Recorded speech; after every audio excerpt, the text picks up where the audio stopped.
Sir Jack Argota, posibleng makulong.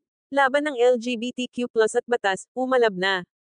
Kumusta, mga kabuzz? Welcome back sa Buzz Pinas, ang tahanan ng mga maiinit na balita, kontrobersyal na usapin, at walang preno na komentaryo.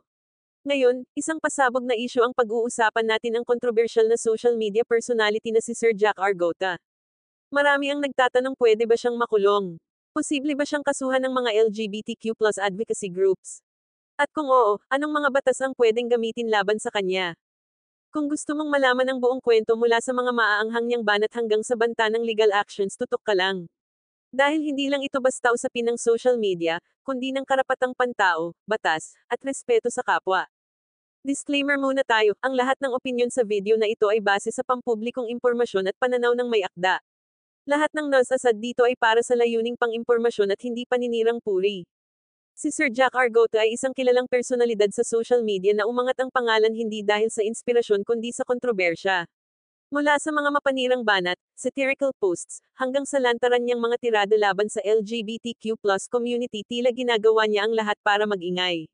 Pero sa kasong ito, masyado na raw siyang lumampas. Kabilang sa mga pinakakinundenan ng publiko ay ang mga pahayag niya tungkol sa mga taong may HIV, ang tila pangungutya sa mga may kapansanan, at ang kanyang patuloy na paglalabas ng mga mapanirang salitang hindi lamang nakakainsulto kundi posibleng labag pa sa batas. Kaya hindi nakatakatakang pumutok ang balitang may mga grupong naghahanda ng kasuhan siya. Ang Rainbow Rights Philippines, isang matibay na LGBTQ+ advocacy group, ay tahasang nagsabing handa silang umaksyon laban kay Sir Jack. At hindi lang ito basta-basta reklamo, ito ay formal at maaaring umabot sa korte. Una, andyan ang Safe Spaces Act o mas kilala bilang Bawal Bastos Law. Ayon sa batas na ito, hindi pinapayagan ang anumang uri ng gender-based online harassment. Kung paulit-ulit kang nambabastos, nang iinsulto o nagkakalat ng diskriminasyon laban sa kasarian o sexual orientation ng isang tao, pwede kang kasuhan. Pasok na pasok si Sir Jack sa kategoryang ito, lalo na't halos araw-araw siyang may post na kumakalaban sa LGBTQ+ community. Pangalawa, ang HIV and AIDS Policy Act. May mga post si Sir Jack na umano'y minamaliit ang mga taong may HIV, at kung tutuusin, hindi lang ito nakakasakit kundi nakakapagpalaganap pa ng stigma at misinformation.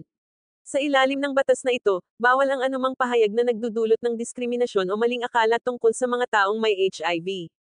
Pangatlo, ang Magna Carta for Disabled Persons. Isa sa mga pinapuna ng mga netizens ay ang pagtawa ni Sir Jack sa isang public official na may kapansanan. Ayon sa batas, ang ganitong uri ng diskriminasyon ay may kaakibat na parusa. Tatlong batas, tatlong posibleng kaso. At kung magpapakatotoo tayo, malinaw na hindi biro ang mga nilabag ni Sir Jack. Pero syempre, hindi rin naman nagpapatalo ang kampo ni Sir Jack. Sa kanyang mga pahayag, matapang niyang sinasabi na wala raw siyang nilalabag na batas. Ang kanyang mga sinasabi ay opinyon lamang daw at sakop ng kanyang karapatang magsalita. Giit niya, hindi siya monetized, hindi siya kumikita sa mga post, at hindi raw siya nagpapakalat ng galit, nagsasabi lang daw siya ng totoo. Pero ang tanong ng marami, totoo nga ba o talagang pambabastos lang? Hanggang saan ba ang hangganan ng freedom of speech? At kailan ito nagiging hate speech? Dito ngayon nahahati ang opinyon ng taong bayan. May mga sumusuporta sa kanya, sinasabing, totoo lang naman sinasabi niya, habang ang iba naman ay nagsasabing, hindi ito opinyon, kundi paglabag sa karapatan ng iba. Sa social media, kaliwat kanan ang palitan ng maaanghang na salita. May mga nagsasabing dapat lang siyang idmande para matuto, habang ang iba naman ay nagsasabing magsasayang lang tayo ng oras sa korte. Pero hindi rin natin pwedeng baliwalain ang epekto ng kanyang mga sinasabi. Sa panahon ngayon, kung saan marami ang lumalaban para sa pantay na karapatan at pagtanggap, ang ganitong klaseng pananalita ay nakakasakit, nakakaapekto, at maaaring magtulak pa ng karahasan o diskriminasyon.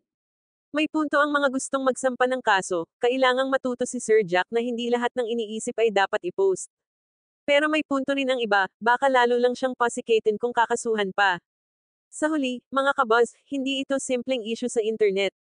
Ito ay salamin ng kung paano natin pinapahalagahan ang karapatan, dignidad, at respeto sa kapwa. Kung hindi natin titigilan ang ganitong klaseng pag-uugali, mas lalala pa ang diskriminasyon, galit, at pagkakahati-hati sa lipunan. Para kay Sir Jack, ang tanong ngayon, handa ka bang harapin ang batas? O kaya mo pa bang baguhin ang tono ng iyong laban? Mga kabuzz, anong masasabi ninyo? Dapat bang kasuhan si Sir Jack Argota? O dapat siyang bigyan ng pagkakataong magbago? Comment down below. At huwag kalimutang mag-like, mag-share, at mag-subscribe dito sa Buzz Pinas, kung saan ang chismis ay may kabuluhan at ang mga kwento ay may laman. Shoutout sa lahat ng solid kabuzz natin na laging nakaabang sa bawat episode. Maraming salamat sa suporta. Hanggang sa muli, ito ang Buzz Pinas, kung saan ang kontrobersya ay hindi lang chismis, kundi tanong ng konsensya.